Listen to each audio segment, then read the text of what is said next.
Hello guys and welcome to another Ron Gamer video. I wanted to do this video for quite a long time, to be honest. A video that will discuss how I approach the events, how I go about grinding my souls, being in a top 50 alliance, shout out to Kraken, and also having played for quite a few alliances in the past.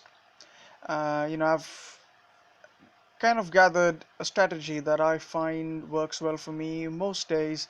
Now, do remember the things I'm going to talk in this video is from what I have experienced, from of how I've seen the game. How I've experienced it. You might find few things a bit different for you, but especially if you're new to the game as well, I think some of the things I will say should hopefully appeal to you, but also to the guys who've been playing this game for a longer period of time. There there would be might be a few things that you might find interesting and useful. Maybe there might be things you could contribute to this to the video in the comment section to share your thoughts on or your approaches on how you grind events. So yeah, without any further ado, let's crack on with this. So I'm going to take an example of this current event, the Tuscan Hide event, where we have Snowgo and Flamehide. If you haven't checked out my video for the detailed analysis of these two titans head to head, do check that out. But the reason I'm putting up these individual milestones is whenever I look at an event, and when I have something at least I want in the event. Now, obviously, if this event is a complete pass, that is, I don't want anything from this event, uh, I'm not looking for anything specific. I normally tend to get myself to about 2,000 to 3,000 souls, depending on how busy or not busy I am. On good days, even 4 and 5,000 souls are possible. Uh, but I want to keep this quite generic, and I'm going to show my strategy of grinding to a specific goal through this example. So here I'm going to say, well, it is my goal really. I want to go and get myself a snow go. Nothing because snow go is anything fantastic. I think I just because I can probably get this done in the time I have. And I'll discuss the reasons as we move along. But also because if I get snow go and my alliance is a top 50 alliance, uh, landing up getting a flame hide. So it's like I look at this like if I do 10,000 souls, I'm going to get myself two 4-star titans, which well, eventually these two ones are not going to be leveled for anything other than for events, but they could be good prestige food at some point. So the first thing I do is set a target. So 10,000 souls is a target for me here. Then what I do, and this is, I don't obviously build up a spreadsheet or nothing as refined, I would hope, as this appears to be. What I normally just do is, in a bit of, scrap paper lying around, I just put in how many souls I'm going to do per day. So for the 10,000 souls target, now, this is me not assuming the current situation where, at least in my current job role, I'm able to kind of work from home, not having to, go into work every day. But on a regular sort of normal life as it was before the COVID situation hit us, Thursdays and Fridays used to be quite busy for me. So, and the events usually start on Thursday, the leaderboard event. So I'm going to take an example of this particular event as an example. So with the 10,000 souls target, I set myself a very moderate and easily achievable goal on the first day. So 1,500, let's say. Then on Friday a slightly higher goal, because remember Thursday the events, at least this is from the UK perspective, the event started about 3 p.m. It did start early actually today. I think it was about 12 p.m. or 1 p.m. before. So, but we only get about half a day to kind of grind this through. And also being busy, can't really do a lot. So when I get back from work, say at 5 p.m. or something, 5 p.m. to about 11 p.m. I would say go and grind myself. Not continuously, of course, but back and forth. I find myself being able to do 1,500 souls.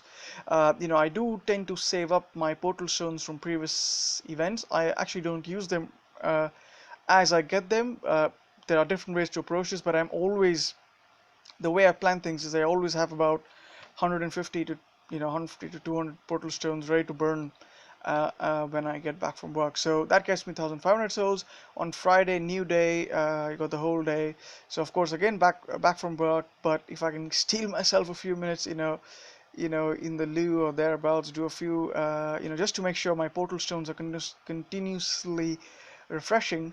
I can get myself a slightly higher goal of 2000 souls on that day. Now, I almost tend to always do this Thursday and Friday, totaling about ranges between 3,500 to 4,000 souls on the first 2 weekdays of the events, and I do my bulk of the souls over the weekend. Now you may do it differently. It all depends on your life situation. Maybe you're too busy on the weekends, you got family and stuff like that, and you actually might do more souls on Thursday and Friday. This is just coming from my experience, so I just wanted to share that. So Saturday, then I'll do 3,000 souls, same on Sunday, and on Monday you get a small window. So the events end at about it used to end early sometimes 7:30 a.m. but they do end to about 9 to 10 a.m. today. But I can get from midnight on Monday to when the event ends, assuming a normal sleep cycle as well. 5 hours seems to be enough for me these days. I can do a modest 500 souls on the final day. Now Friday, Saturday, and Sunday, not including Monday, I would go and do this if I'm very firm that this is what I really want, and assuming that I have few save tokens at least, I would uh, I would at least grind half of these souls. So I would at least grind 1,000 souls for the Friday, 1,500 for the Saturday, and 1,500 for the Sunday. So what that means is I've got about, let's say, 3,000, about 4,000 souls that I would be willing to do using tokens. Right now, it all comes down to luck. If I land up getting a lot more one-star tokens, which tends to happen quite often, I will do more than half. So this is just kind of the worst scenario, that I'll only do about at least half of the event. I normally find myself doing a fair bit on Saturday, that is straight grinding, but I find myself doing less on Sunday. Family commitments and stuff like that. So this is how I lay out, and that should total up to 10,000 souls. Now, step 3, which is quite crucial, is once you set your goal, is what I do is then I set. Well, I ideally want to use the best boosting titan that I can, so I do fewer battles. So in this event, obviously Lethator was the one I have. I do have a Stone Sky Sword at level 1, but Lethator is absolutely a fantastic titan. I'm going to discuss a few reasons for this as well. But if you don't have the best titan at this event, that doesn't mean it's gonna be that's something you need to give up your event for. In this event particularly, remember what this says, and actually I have some reports of people saying champions are actually, force champions are not giving the boost they're supposed to. But anyway, let's assume that works. 4-star champion Anubis, right? If you have Anubis, he's a 4-star war champion. He is my personal favorite, probably along on the lines of Zeus when it comes to, although Zeus is not a champion, but in terms of as PP titans go, titans that can be used to hit your so-called ping pong lands, right? Lands with almost no troops on them, and level 1 titans, no spells. I find Anubis and Zeus out there as one of the best raiders you have. So I would actually be very happy to do this whole event with a 1.2 boost if I didn't have Lithator, with Anubis, what you lose in the 2 souls you get per battle, you make up in the speed, because, and as I'll discuss why in a second, in a few slides, they will, Anubis and Zeus offer significant advantage in speed rating, so they might be interested. But anyway, for this event, I choose Lithator. So now, few things that I tell myself, and worth for you to keep in mind as well. Higher titans, obviously, because you get more. The more relic slots you have, it doesn't matter what titan it is, more or less. More relic slots you have, quicker the raids you can do, because you can you can put in more relics, and that results in lower troop loss. So there is a lower chance. There's a lesser waiting time for you to hold on and wait for, I don't know, like 20 uh, panthers to be built up, or stuff trained to be stuff like that. So also melee troop summoning titans are preferred. The Lithator is perfect for that, because you get Goliaths, Omega Goliaths. Omega Goliaths are melee troops. They are much better because you can drop them on top of range units as well as battalion units. I personally prefer using them to kind of neutralize grenadiers and imperials. That's my personal favorite thing. And also they can also be used to simply block, right? If you don't have a very meaty melee troop, let's say you got Omega Militia, well, they can at least be used to block the enemy long enough for your ranged troops or other troops to deal the damage. So I prefer melee troops summoning Titans, which Lethator is. And my Lethator is level 52 at this moment when I make this video, so that's brilliant as well. High levels, I've got 5 relic slots, fantastic. Also, Titans which provide significant damage buff to the best troop. So, I mean, at the moment, my best troop isn't Goliath, is level 24.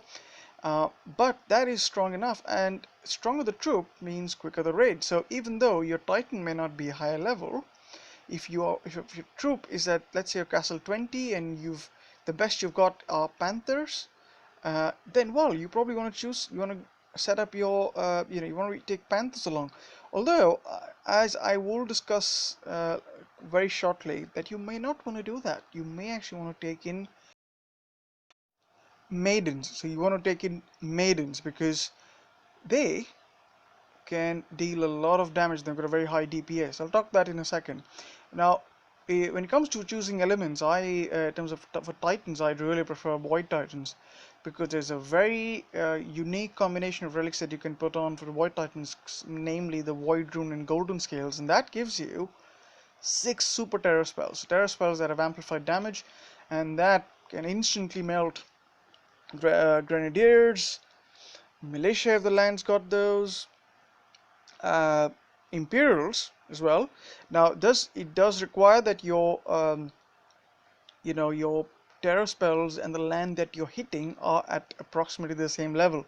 So if you're going to go and try hit a level 25 lands with level 25 Imperials and you just got level 20 terror spells, probably not going to happen.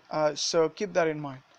So step 4, once you've set all of this up, is choosing the Titan for grinding. So my Lethator, this is how I've set up my Lethator currently, and I find this to be the one that gives me the quickest raid time.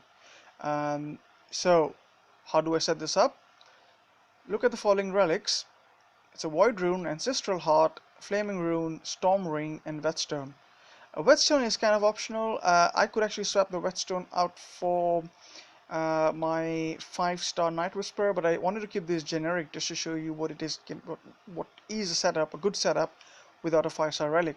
Now, I would in fact use this setup on almost any Titan that has got 5 relic slots. Doesn't have to be Lethator, doesn't have to be an Omega summoning Titan, but anyone. And what result of this setup is it gives you 3 Terror spells, 3 Fireballs, 3 Skeletons, and 3 Storm spells, and that is, to me, incredible because you're not totally reliant on your troops being very high level, but your spells are doing a lot of the work. By placing your spells correctly, as I'll show in this following slides, you can do a lot of work. For example, this is a slider for level 25 lands. I prefer hitting level 25 lands because I guess I've developed an expertise, and I'm also level 25 castle, so these lands are quicker for me to find through the auto battle finder button. So here's what I do, guys. So what you see on the top is a level 25 farmland, I believe, with Panthers and Grenadiers, right? Now, the way I set this all up is I'm going with all maidens. I've got level 24 maidens on a level 25 land. Ideally, you want them 25 maidens, but that's fine. My Lethator, what I do is I'll simply do this. I'll click auto select and I'll just hit battle. That's what I want to do. If you want to get in speed, you don't want to be messing about arranging the troops here and there. You want to hit that auto battle button, drop a few things here and there, spells here and there, and just get it done with, go to the next battle. That's my mantra of this. So I put a little legend on the top. So wherever on this image you see an L, it stands for lightning storm, S for skeleton spell, F fireball, and T terror spell. So this are all the locations. I'm going to actually go and explain each of these locations, but if you kind of pause this video and have a look at the placements of these different spells, they are intentionally kept like that to minimize troop loss and make this the raiding simple, faster. Especially note where the skeleton spells are dropped. Now the land at the bottom is a gold equivalent of the first land. So it's a gold level 25 Panthers and Grenadiers land. Now there are Grenadiers hidden in the trees on the left, and there are three on the left and one on the right. So what I do is I tend to drop 2 terror spells on the Grenadiers on the left. That actually neutralizes them if you place them correctly, all of them. And I just put a skeleton spell, as you see somewhere on the left, also just to block the Panther that's going to come in from there. And on the right side, I drop in just 2 skeleton spells, and my Lithator is just charging straight through us. And then I drop a lightning storm on the ranger. And now you might ask, why drop a lightning storm? He's just not, he's not something to worry about. But I don't want to wait for the slow ranger to crawl down the map, so I just neutralize him. So here's some examples, some more examples here. I'm not going to go through all, but if you do want to take some tips from this, you can have a look. I'm not saying this is the best approach. This is my approach to doing to doing lands, and all the lands that I do hit, the only thing I do is hit that auto orders button and hit the fight, and then drop the spell. So that's kind of my goal with this. I might actually make a video on this to show you how this happens, how this is in action. A lot of my raids, I tend to finish it within 10 seconds is my goal. Could be a little longer depending on if I don't get my spell placement right. But the more you do this, in the start, if you're hitting level 25 lands or lands at your level, I think what's more important to take away from this is understanding the map layout. The more familiar you become, the quicker you will drop the spells on these lands. Right, this is my personal favorite, to be honest. Goliaths and Grenadiers on a farmland, absolutely easy. Probably around 6-second raid or something like that. Hit the thing, drop the spells, and done. I really love this land. This is one land which I don't like much, which has got the spearmen, and there's a weird poison cloud spell all over the map.